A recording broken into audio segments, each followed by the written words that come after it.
교수였던 앨런 클라크라는 선교사님이 있습니다. 그분이 쓴 책에 그 당시에 한국교회, 1920년대에 부흥이 일어났던 한국교회의 모습을 적어놓은 내용이 있는데 이런 내용이 있습니다. 매년 추운 겨울과 더운 여름이 되면 2주간에 걸쳐 교회 성도들을 위한 성경학교가 열렸다. 때마다 원근 각지로부터 허다한 무리가 모였다. 먹을 양식을 등에 지고 오는 남자들, 머리에 이고 오는 여자들로 교회당이 가득 찼으며 심지어 어떤 사람은 땔감으로 쓸 장작을 가져오기도 했다. 본부에서는 참석자들에게 냄비와 같은 식기들을 빌려주었고 단체로 올 경우에는 일하는 일을 데려오기도 했다. 낮에는 성경을 공부하고 밤에는 사경회를 열어 영적인 각성을 도모했다. 2주간의 훈련을 마치고 각자의 교회로 돌아가면 이전보다 더 열심히 교회를 섬김으로써 개교의 부흥이 가능했다라고 기록을 하고 있습니다. 이 글을 읽으면서 은혜로 구원받은 성도들은 은혜 안에서 자라고 강건해진다라는 사실을 다시 한번 생각해 보게 됩니다. 영적 성장이라는 게 은혜를 아는 만큼 이루어지는 겁니다. 성도들을 강하게 하고 자라게 하는 건 성경의 지식이 아니라 하나님의 말씀 가운데 임하는 하나님의 은혜다라는 사실을 알게 되는 겁니다. 오랫동안 교회를 다니는 경력이나 내가 교회에서 직분을 받는다면 그 경험들이 사실 신앙의 성장과는 그리 별로 관계가 없습니다. 성도들은 하나님의 은혜를 아는 그날부터 자라가며 열매를 맺는 삶을 사는 것입니다. 골로새 1장 6절에 이 복음이 이미 너에게 이름에 너희가 듣고 참으로 하나님의 은혜를 깨달은 날부터 너희 중에서와 같이 또한 온 천하에서도 열매를 맺어 자라는도다. 하나님의 은혜를 깨달은 날부터 열매를 맺어 자랐다라고 분명히 성경이 기록하고 있습니다. 그리스도인의 성장, 열매 맺는 삶은 그 사람이 얼마나 많은 은혜를 받았느냐에 비례한다라는 사실을 말씀드리고 싶은 겁니다. 우리가 예수 그리스도의 십자가의 대속의 은혜로 구원받았다는 것도 되게 중요하지만 구원받은 이후에 하나님의 말씀, 그리스도의 말씀의 교훈을 따라서 성장하고 있다는 것은 더 중요한 일입니다. 그래서 구원은 믿지 않는 자에게는 전부지만 믿는 자에게 구원은 시작일 뿐이다 라고 얘기를 했던 겁니다. 신앙이 자라지 않으면 우리는 예수 그리스도의 군사요, 예수 그리스도의 일꾼이요, 예수 그리스도의 증인으로서 예수 그리스도께서 이 땅에서 우리에게 맡기신 일들을 감당할 수가 없습니다. 우리가 집에 갓난아이가 있다면 갓난아이에게 바라는 건 딱 한 가지예요. 건강하게 잘 자라주는 것. 갓난아이들이 잘 자라서 아이가 되고 아이가 잘 자라서 청년이 되고 청년이 잘 자라서 이 사회의 건강한 한 부분을 맡고 있는 일원으로 자라가는 것, 그것이 제일 좋은 모습이 아닐까라고 생각합니다. 그런데 그럴 때 사람들이 생각을 해요. 사람들은 뭐든지 그냥 놓으면 저절로 알아서 잘 자라는 줄 압니다. 아니요. 성경은 오직 자라게 하시는 분은 하나님 한 분이라고 얘기합니다. 땅에서 나는 풀이든지 들판이나 산에서 더 뛰어다니는 짐승이든지 뭐든 간에 생명이 있는 모든 것은 그것을 자라게 하시는 하나님의 은혜가 없이는 자랄 수 없다라고 얘기합니다. 시편 104편 14절에 저가 가축을 위한 풀과 사람의 소용을 위한 채소를 자라게 하시며 땅에서 식물이 나게 하시고 라고 했어요. 여기서 저가는 하나님을 말씀합니다. 시편 147편 8절에 보면 여기도 저가 그러는데 하나님이 구름으로 하늘을 덮으시며 땅을 위하여 비를 예비하시며 산에 풀이 자라게 하셨다라고 얘기를 하고 있습니다. 우리는 지으신 분이 누구신지를 알고 자라게 하시는 분이 누구신지를 알기를 원해요. 그런데 그렇게 나를 지으신 분, 나를 자라게 하신 분이 누군가를 알기를 원하는 유일한 사람이 누구냐? 믿는 자들이에요. 믿지 않는 자들은 관심이 없어요. 왜?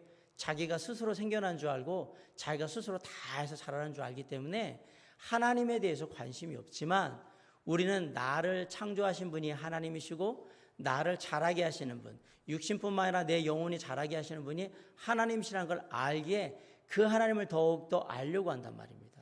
그래서 오직 하나님을 알고자 애쓰는 유일한 사람들은 믿는 자들밖에 없는 겁니다. 1960년대하고 70년대 초까지 우리나라가 산림녹화에 아주 힘썼던 때가 있습니다. 왜냐하면 6.25 동란을 지나가지고 피폐한 삶 가운데서 살다 보니까 뭐 나무 같은 걸 막 캐다가 뭐 나무를 채취하고 이렇게 되면 산이 민둥산이 되어버려서 벌거숭이 생겨가지고 뻘겋게 드러났어요. 그래서 정부에서 이건 안 되겠다라고 해서 산림청을 만들고 식목일을 정하고 그리고 산과 들에 이런 데 이제 나무를 심기 시작했는데 그 당시에 이제 일본이 제2차 세계대전이 끝난 다음에 똑같은 과정 속에서 산림 녹지 같은 게 힘써가지고 아주 푸르른 나라를 이루니까 일본한테 일본한테 가서 배워라. 어떻게 하면 산을 푸르르게 할 수 있는지 가서 배우라고 해서 가서 이제 관리들이 전문가들의 조언을 얻는데 일본의 전문가들이 해준 조언은 간단합니다. 사람이 할 건 아무것도 없습니다. 산에 사람이 안 들어가면 됩니다.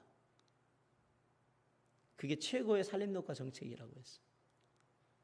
산은 그냥 놔두면 알아서 나무가 자라고 알아서 푸르러지고 다 되니까 그냥 놔두라고. 나무 심을 필요도 없고 관리할 필요도 없다고. 그냥 놔두면 아무리 황폐한 산도 사람이 안 들어가면 푸르르게 됩니다. 그렇게 얘기를 했어요. 자, 그 이유가 뭔지 아십니까? 성경에서 봤잖아요. 산과 들에 풀이 나게 하시고 나무를 자라게 하시는 하나님이 계시기 때문에 그런 겁니다. 하나님은 자라게 하시는 분입니다. 하나님의 은혜를 알면 그래서 성도는 믿음이 자라고 지식이 자라는 겁니다.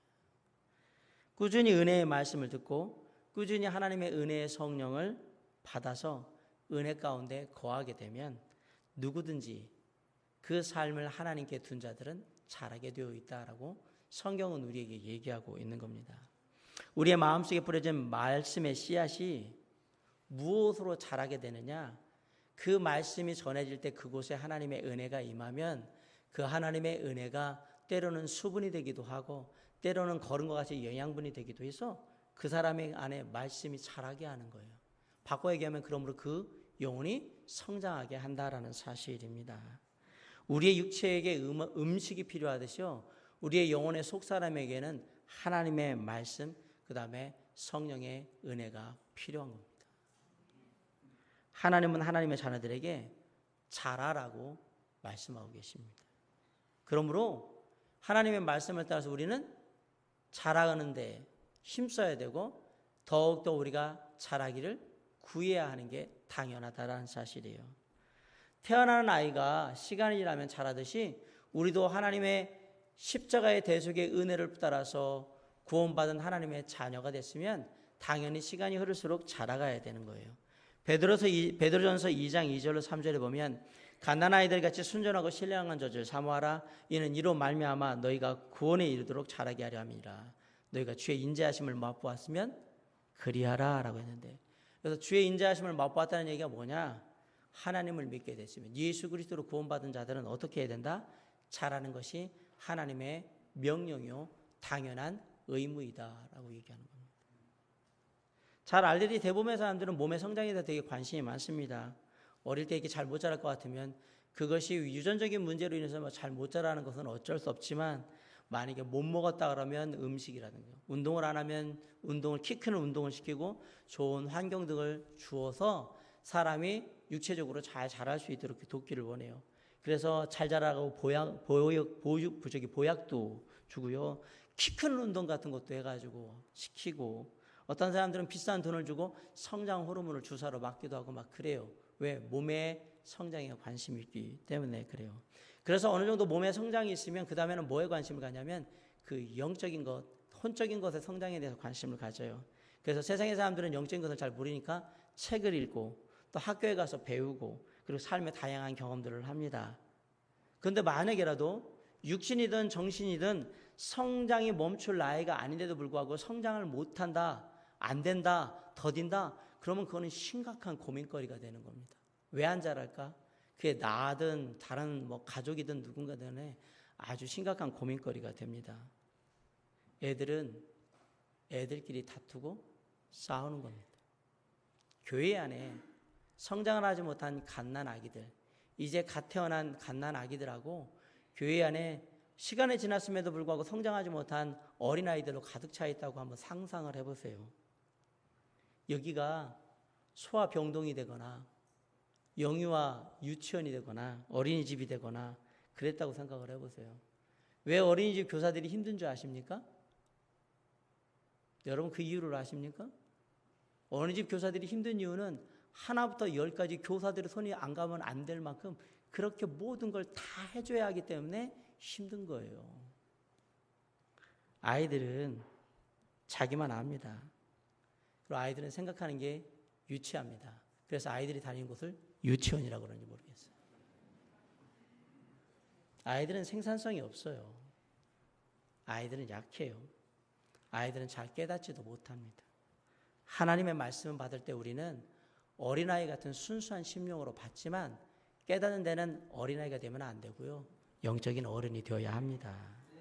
그렇게 잘 자라야 우리가 하나님의 일꾼이 되는데 하나님의 일꾼이 되어야지 우리에게 맡겨진 영적인 일들 그리고 세상에서 우리에게 감당해야 될 영적인 전쟁을 잘 감당할 수 있게 되는 겁니다. 전쟁은 어른들이 하는 거지 애들이 하는 게 아니에요. 영적인 전쟁 또한 영적인 어른들이 감당할 수 있는 것이 아이들이 감당할 수 있는 게 아니에요.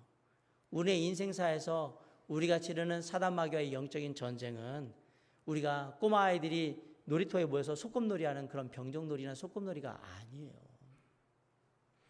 잘 훈련받은 영적인 군사가 싸움을 해도 쉽지 않은 치열한 전쟁터가 바로 우리의 인생이라는 것을 잊지 마셔야 합니다. 고린도 교회가 신약에 보면 문제가 있었는데요. 왜 문제가 나냐? 영적인 갓난 아이들은 많은데 영적으로 성숙한 어른들이 없었어요. 그래서 바울이 뭐라고 했냐면 고린도전서 3장 1절로 2절에 형제들아 내가 신령한 자들을 대함과 같이 너에게 말할 수 없어서 육신에 속한 자 곧 그리스도 안에서 어린아이들을 대함과 같이 하노라. 내가 너희들을 저주로 먹이고 밥으로 아니하였느니 이는 너희가 감당치 못하였음이거니와 지금도 못하리라. 고린도 교회 성도들이 어린아이 수준이라서 내가 그렇게밖에 너희들에게 할 수가 없다라고 얘기를 하는 거예요. 영적인 어린아이가 뭐냐? 육신에 속한 자라고 얘기하고 있어요. 단단한 음식을 감당하지 못하는 자라고 얘기를 하고 있어요. 젖을 먹는 아이에게 고기는 단단하고 질긴 음식입니다. 성도가 어린아이가 되어서는 영적으로 어린아이가 되어서는 음식도 잘 못 먹어. 잘 못 먹으니까 힘이 없어요. 능력도 없고 지혜도 없어요. 깨닫는 게 어린아이 같으니까. 아이들이 영적인 아이들이 뭐라고 얘기하든간 그들은 육신에 속한 자들입니다. 육신에 속한 자들은 육신에 속하는 생각을 하고 육신에 속한 일을 합니다. 그것은 성령을 거스르고 하나님의 뜻과 반하는 것을 하고 있다는 사실이에요. 이런 문제를 해결하는 유일한 방법이 뭐냐? 자라는 거예요.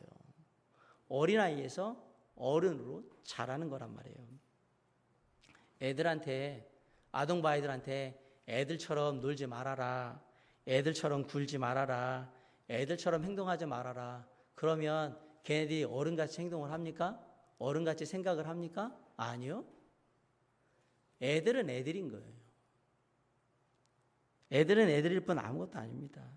그냥 애들은 눈에 보기 좋으면 그냥 갖는 거고 그냥 먹고 싶으면 그게 내 몸에 해로운지 아닌지 상관없이 그냥 집어다 먹는 거고 그리고 갖고 싶다고 생각하면 생떼를 쓰든 뭐 널브러져 눕든 뭐든 성질을 다 부리면서 뭐예요?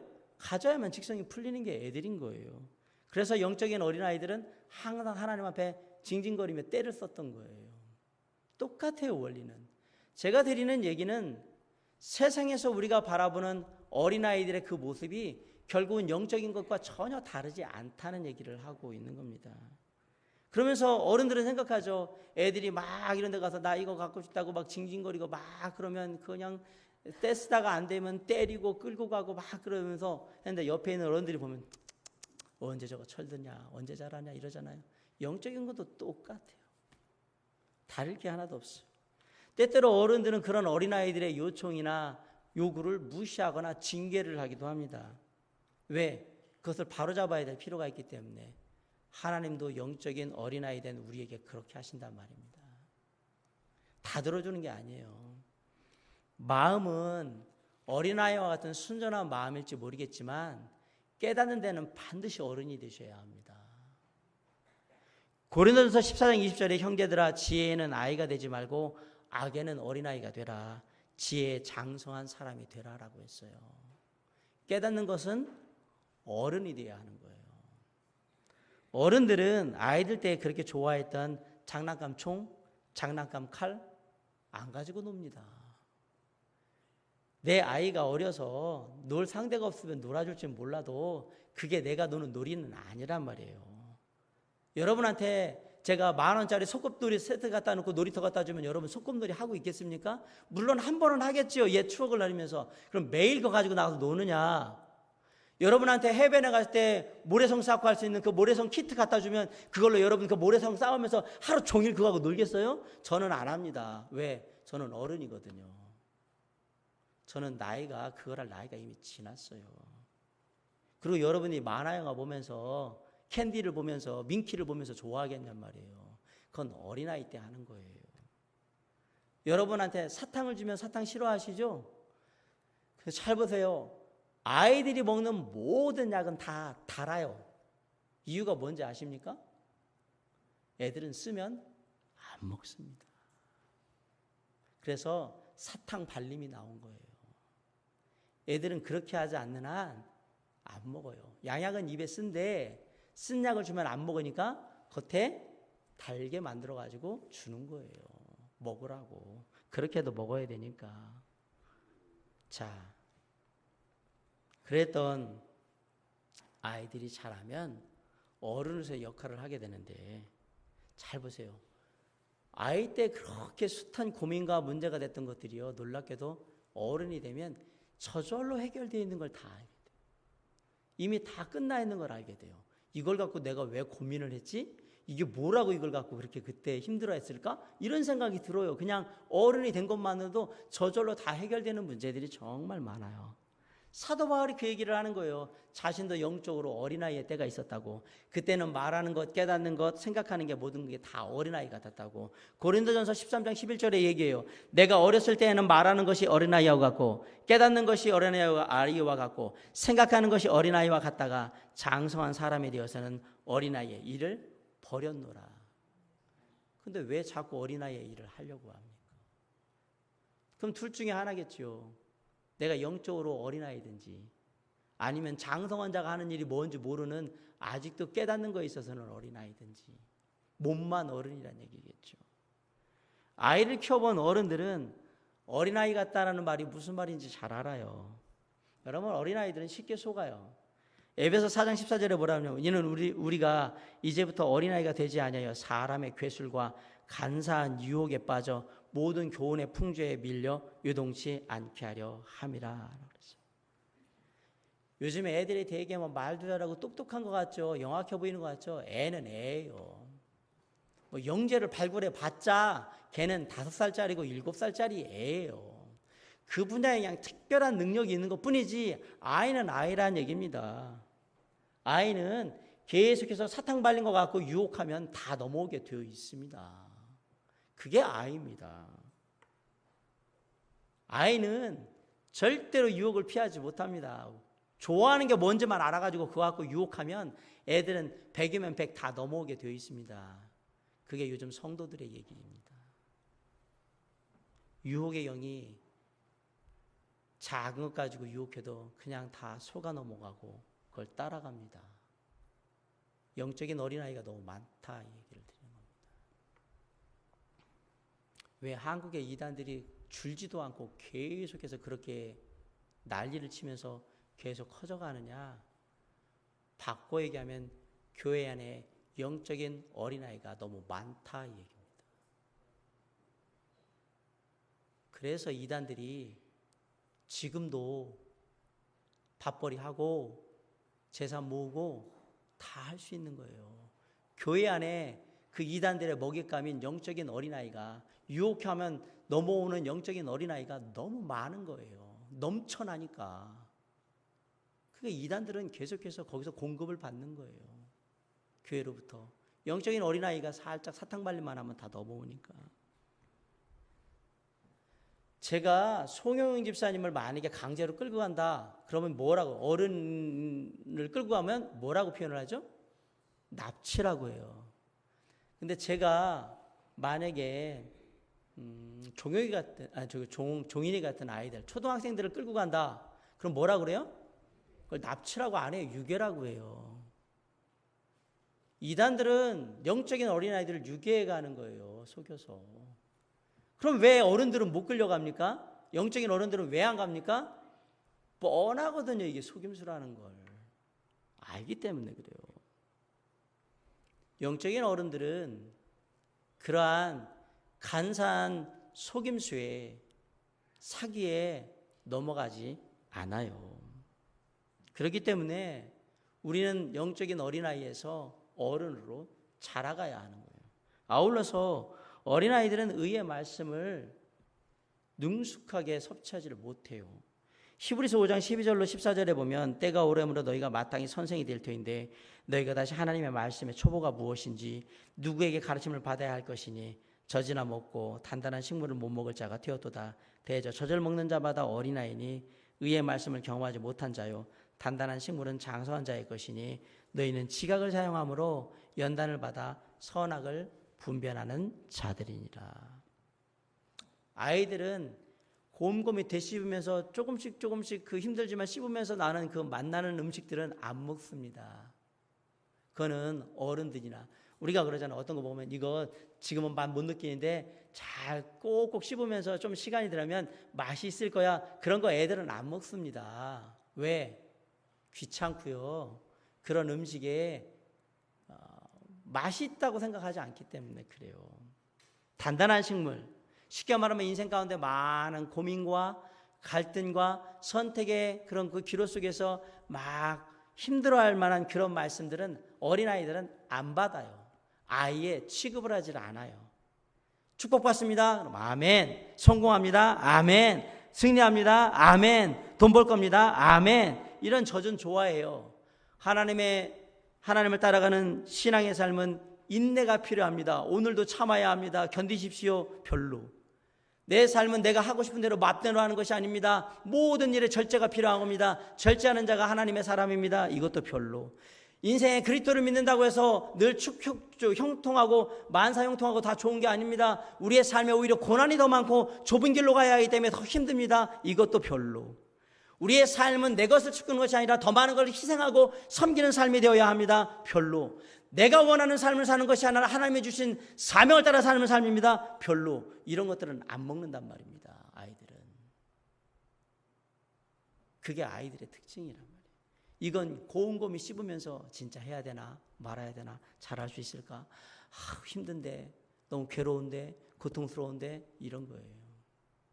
그래서 그런 거 하기 싫은 애들이 학교에서 집 가출하고 공부 안 하고 그랬던 거예요. 그 나중에 후회하죠. 그럼 뭐라 그래요?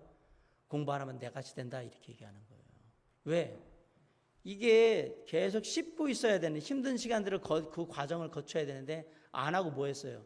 편하게 놀고 내 마음대로 하겠다고 나간 거 아닙니까? 그리고 결국은 후회해요. 왜? 그런 것들을 통해서 맷집도 기르고 내성도 기르고 견디는 힘도 길러야 되는데 그러지를 못하고 나간 거잖아요. 그게 아이들이 하는 행동이에요. 어른들은 가출을 하지 않아요. 애들이 가출을 하는 거지. 왜? 애들이니까. 나가면 내 마음대로 하고 편할 거라고 생각을 하니까 그래요. 많은 성도들이 이런 말씀들을 들으면 배탈이 나요. 소화가 안 되니까. 탈이 나서 힘들어해요. 영적으로 어린아이들이기 때문에 그렇습니다. 많은 성도들이 성경을 펴지만 그 성경의 말씀을 따라서 옳고 그름을 판단하기보다는 내 느낌이나 내 생각이나 내 경험이나 내가 세상에서 배운 여러 가지 가치관을 따라서 옳고 그름을 분별합니다. 성경은 예배식이나 성경 공부 시간에 펴서 참고하는 참고 서적일 뿐이에요. 그래서 여기 가서 이 사람 말 들어보면 이 사람 말이 옳은 것 같고 저기 가서 저 사람 말 들으면 저 사람이 옳은 것 같고 저쪽 가서 저렇게 얘기하면 그 상황에서 이게 옳은 것 같고 여기서 얘기하는 걸 들으면 여기서 옳은 것 같은 거예요. 왜요? 하나님의 말씀에 의한 분명한 기준에 서 있지 않기 때문에 그래요. 그 얘기는 뭐냐면 애들하고 똑같아가지고 이렇게 얘기하면 이런 줄 알고 저렇게 얘기하면 저런 줄 알고 이런 거예요. 판단하는 정확한 기준이 없단 말입니다. 분별력과 판단력이 없는 겁니다. 이게 어린아이의 특징입니다. 자, 어떻게 하면 어린아이의 티를 보고 영적인 어른이 될 수 있을까? 아까 제가 설명하면서 산에 그냥 놔두면 다 자란다라고 얘기했어요. 근데 여러분, 땅에서 잡초가 자라듯이 믿음이라는 게 그냥 구원받고 나면 쑥쑥쑥쑥 자라는 거라면 교회 올 필요 있습니까? 없고. 성경 공부할 필요 있습니까? 없고. 예배할 필요 있습니까? 없어요. 기도할 필요 있습니까? 없어요. 여러분 아무것도 안 해도 됩니다. 구원만 받으면 다 자랄 거니까. 특별히 양육받을 필요 있느냐? 없습니다. 저절로 알아서 자라주면 다 좋을까? 여러분한테 묻습니다. 영적으로 구원받으니까 저절로 다 자라던가요? 저절로 자라던가요? 제 얘기를 잘 들으세요. 세상에서 그냥 나서 저절로 자라는 것 중에 쓸모있는 건 하나도 없습니다. 그거 알고 싶으면 예배 끝나자마자 주차장 언덕배기를 한번 가보세요. 저절로 자란 것들 하나 있어요. 뭐 있죠? 큰 소리로 얘기해요. 뭐 있죠? 잡초가 쓸모 있죠? 저절로 자라는 것은 쓸모있는 게 없습니다.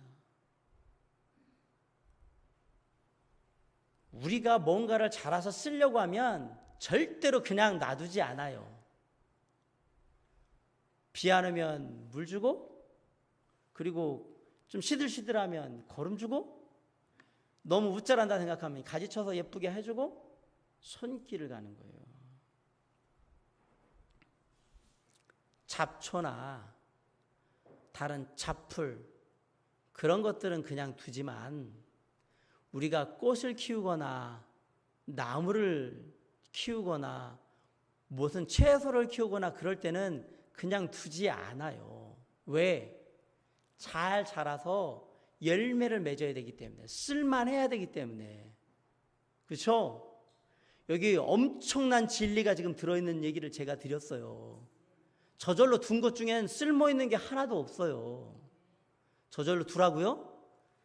그래서 자라면 얼마나 좋아요. 저도 필요 없고. 그럼 교회가 필요 없거든요. 무릇 쓸만한 모든 것은 보살핌과 손길이 필요한 겁니다. 그게 자라는 데 필요한 원리였던 겁니다. 성경은 그것을 뭐라고 그러냐?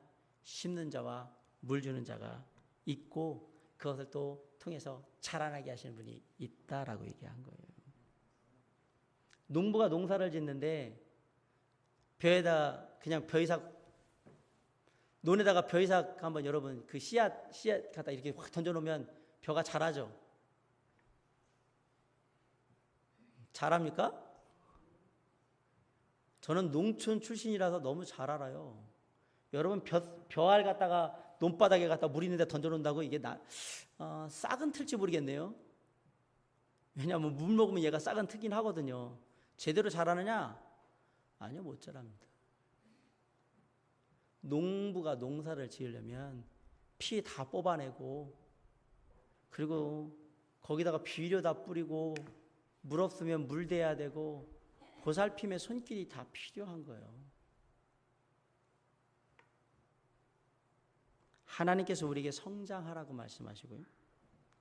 하나님이 우리를 자라게 하시는 분인데 뭐가 필요하냐?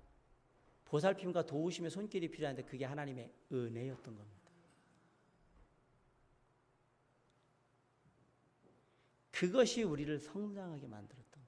하나님의 손길이 그 영혼에게 닿아야 되는 거예요.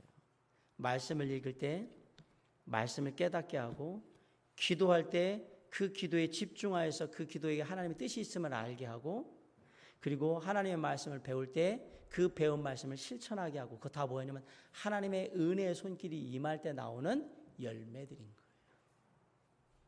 그렇게 안 하면 성장을 안 합니다. 그렇기 때문에 제일 먼저 성장하려면 뭘 해야 되느냐? 순전한 말씀의 젖을 사모해야 합니다. 일단 하나님의 말씀이 들어오지 않는 한 성장은 없어요. 그래서 베드로전서 2장 2절에 갓난아이들 같이 순전하고 신령한 젖을 사모하라. 이는 이로 말미암아 너희로 구원에 이르도록 자라게 하려 함이라 라고 그랬어요. 여기서 구원은 구원받는 거 얘기하는 게 아니라 너희가 온전한 상태에 가도록 내가 자라게 하려면 너희들이 뭐에 먹어야 된다? 젖을 예전에도 얘기했잖아요. 아기가 건강한지 안 건강한지는 엄마 젖을 빠는 걸 보면 돼요. 얘가 힘있게 잘 빠르면 애 건강한 거고요. 젖을 물려주는데도 계속 싫다고 그러고 칭을 대고 이러면 아픈 거예요. 하나님의 말씀을 향한 반응을 보면 그 영혼이 건강한지 안 한지를 알 수 있어요. 그냥 하나님의 말씀을 향한 열정이 있다, 들으려고 하고 배우려고 하는 열정이 있다, 이건 건강한 영혼인 거예요. 그런데 말씀을 전하지만 뭐 그냥 별로 뭐 그냥 들어지는 뭐 주일날 예배의 말씀이지 뭐 병 들어 있는 거예요. 이미 병 들어 있을 때는 그 뭐를 갓난아기한테 얘가 젖을 안 먹네 그러면은 그 설렁탕 먹이면 됩니까? 그 이유식 먹이면 됩니까? 안 되는 거예요. 갓난아이에게는 말씀의 젖을 먹여야 되는 거예요. 그걸 먹지 않는 한은 이 병에서 못 벗어나요. 맞지 않습니까? 근데 안 먹으려고 그래요. 안 먹고 뭐 먹으려고 그러면 게토레이 먹는다고 자꾸 그러는 거예요. 에너지 음료를 먹는다고 아이가 자라는 게 아니에요. 영적으로 말씀을 먹어야 됩니다. 말씀을 사모하는 사람보다 더 빠르게 성장하는 사람은 없습니다. 잘 먹는 아이가 잘 큽니다. 말씀을 사모하고 말씀을 잘 듣고 말씀을 잘 읽고 말씀을 잘 묵상하고 말씀을 잘 공부하고 말씀을 잘 암송하는 사람이 더 빨리 영적으로 성장합니다. 이거보다 더 성장 빨리 할 수 있는 방법이 있으면 저한테 얘기해 주십시오. 그러나 저는 자신 있게 얘기합니다. 하나님의 말씀을 사모하는 사람이 제일 빨리 성장합니다. 아이가 커가는 것, 아이가 잘 커가는 모습은 누구에게 기쁨이 됩니까? 부모에게 기쁨이 됩니다. 제자가 잘 자라가지고 좋은 그러한 모습으로 일꾼으로 자라가는 걸 보면 스승이 기뻐합니다. 채소나 곡물이 잘 자라는 모습을 보면 농사지은 농부가 기뻐합니다. 하나님의 자녀들이 영적인 갓난아이의 상태에서 벗어나서 영적인 어른으로 잘 자라가는 모습을 보면 누가 기뻐할까요? 하나님이 기뻐하십니다. 그렇기 때문에 우리는 하나님 안에서 자라야 되는데 그 자람의 모든 것을 공급해 주시면 누구냐? 우리 주 하나님께서 공급해 주시는 거예요. 골로새 2장 19절에 하나님이 자라게 하심으로 자란다라고 그랬어요. 골로새 교회의 특징은 뭐였냐면 골로새 성들이 철학이나 율법이나 세상의 그 유치한 원리들을 따라가지고 초등학문을 따라가지고 막 얘기를 했던 거예요. 그러니까 성장이 안 됐던 거예요. 그것을 본 바울이 뭐라고 했냐면 너희들은 머리이신 예수 그리스도를 붙들어야 한다. 그 예수 그리스도 머리이신 예수 그리스도께서 너희가 자라가는 모든 것을 공급하여 줄 거다라고 얘기를 했던 거예요. 이제 세상의 것들을 버리고 예수를 붙들어라. 온 몸이 머리로부터 영양을 공급받아 자라듯이 머리 대신 예수 그리스도를 붙들면 너희가 영적으로 성장하게 될 것이다. 그게 성장의 첫 시작인 거예요. 내가 성장하고 싶으면 누구를 붙들어라? 예수 그리스도를 붙들어야 하는 겁니다. 그리고 계속해서 성장하고 싶으면 누구를 붙들어라? 예수를 붙들어란 말이에요. 그래서 우리는 예수 그리스도 하나님을 아는 지식 안에서 자라가야 하는 겁니다. 베드로서 3장 17절로 18절 오늘 말씀에 그러므로 사랑하는 자들아 너희가 이것을 미리 알았은즉 무부한 자들의 미혹에 미끌려 너희 굳센 데서 떨어질까 삼가라. 왜 떨어졌느냐? 자라가다가 미혹당해가지고 떨어진 거예요. 오직 우리 주 곧 구주 예수 그리스도의 은혜와 저를 아는 지식에서 자라가라. 영광이 이제와 영원한 날까지 저에게 있을지어다. 우리는 주님 안에서 자라가야 합니다. 예수 그리스도의 은혜와 그분을 아는 지식 가운데 자라가야 합니다. 예수 그리스도를 아는 것이 가장 뛰어난 것입니다.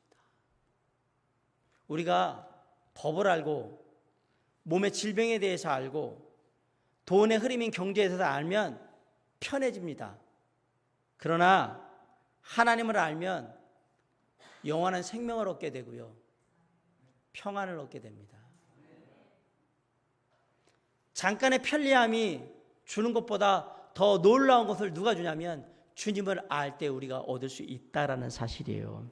그래서 하나님을 아는 지식, 예수 그리스도를 아는 지식은 세상의 그 어떤 것과 비교할 수가 없었던 거예요. 하나님을 아는 지식은 가장 탁월한 지식이에요. 바울이 뭐라고 그러냐면 빌립보서 3장 8절에서 또한 모든 것을 해로 여김은 내 주 그리스도 예수를 아는 지식이 가장 고상함을 인함이라. 내가 그를 위하여 모든 것을 잃어버리고 배설물로 여김은 그리스도를 얻고라고 그랬어요. 여기서 배설물은 원래 정확한 말로 똥입니다. 내가 세상에서 아는 것 똥으로 여긴다. 우리 속담에 개똥도 약에 쓰려면 없다라고 했는데 필요하시면 똥 랩에다 잘 싸셔서 좋은 포장 이렇게 가게에다 넣으셔서 집안에 이렇게 앞에다가 거실 이렇게 장식장에다 넣어놓으시면 그 똥이 금이 될 겁니다. 되겠습니까? 왜 사도 바울이 그렇게 얘기했을까? 사실은 아주 직설적인 표현을 한 거거든요. 내가 세상에서 알던 건 내가 똥으로 여긴다라고 얘기했거든요. 그게 내게 영원한 유익이 주는 거 아니라는 걸 얘기하기 위해서, 강조하기 위해서 그런 표현을 썼던 거예요. 사도 바울은 예수 그리스도를 아는 것 안에 모든 것이 다 들어있다고. 골로새 2장 3절에 그 안에는 지혜와 지식의 모든 보화가 감추어 있느니라. 무엇 안에는? 말씀 안에는. 목사님, 저는 한 번도 발견한 적이 없어요. 어린아이니까 못 발견했어요. 어린아이니까.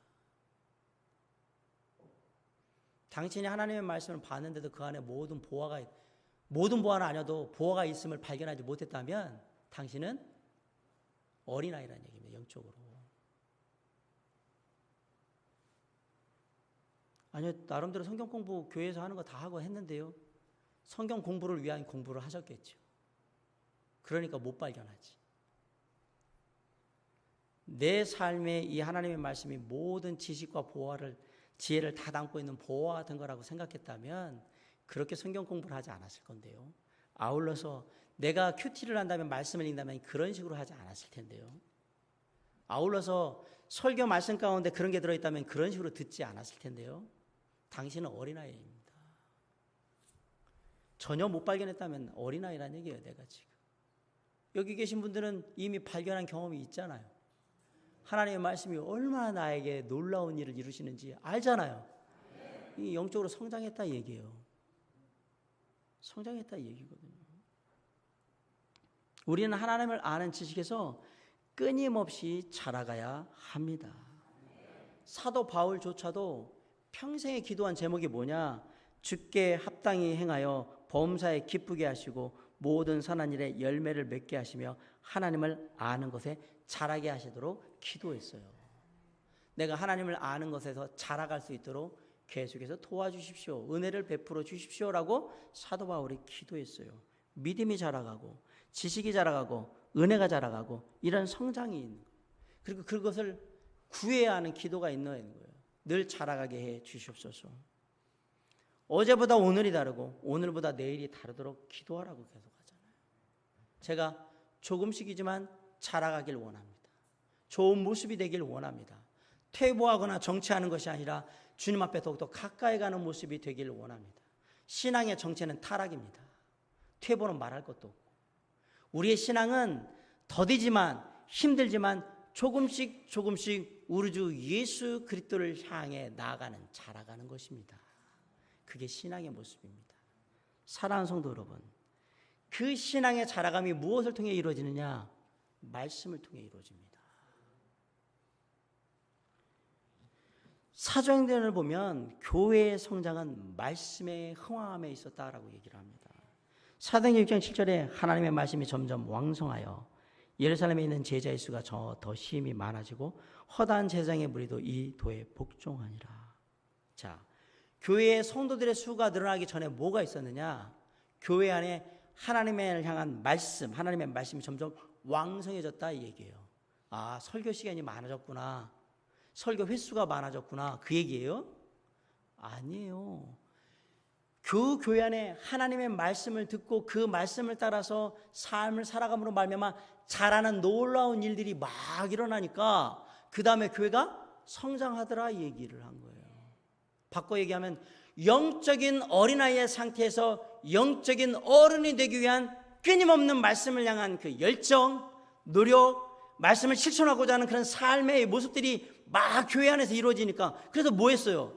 초대교회 성도들이 뭐 했습니까? 모여서 말씀 나누고 교제하고 기도하고 섬기고, 그리고 나가서 전도 안 했어요. 그냥 그 삶에 있는 거 간증만 했어요. 그랬더니 뭐 했어요? 사람들이 자꾸 왔잖아요. 야, 나도 교회 다녀야 되겠다고 왔잖아요.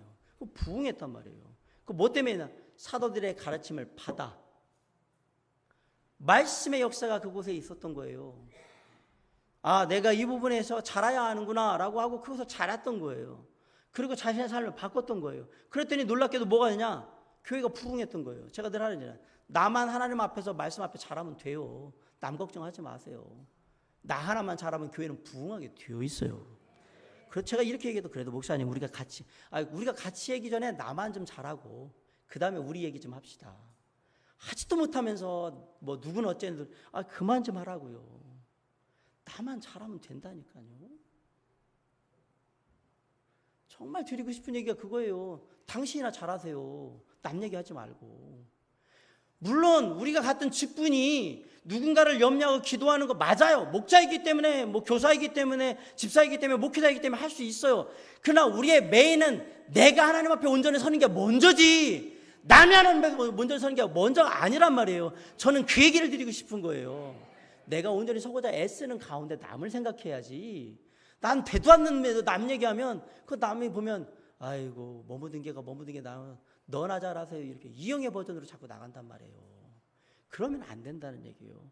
자라가는 건 나를 향한 얘기예요. 사도 바울이 오죽했으면 자기가 자라가야겠다고 얘기를 했겠어요. 그 대단한 사람이. 사랑하는 성도 여러분, 교회의 부흥은 말씀의 부흥으로부터 오는데 그 말씀은 나로부터 부흥이 되는 거예요. 그게 초대교회는 핍박을 받았습니다. 야고보 죽이고 베드로 감옥에 가고, 베드로가 교회 위에서 베드로가 풀려나가기 위해서 기도했더니 하나님의 천사가 베드로를 이끌어냈어요. 그리고 베드로 죽이려 했던 헤롯은 하나님이 죽여버렸어요. 주의 천사가. 그 가운데 기록한 놀라운 말씀들이 초대교회 사도행전 12장 24절에 하나님의 말씀은 흥왕하여 더하더라.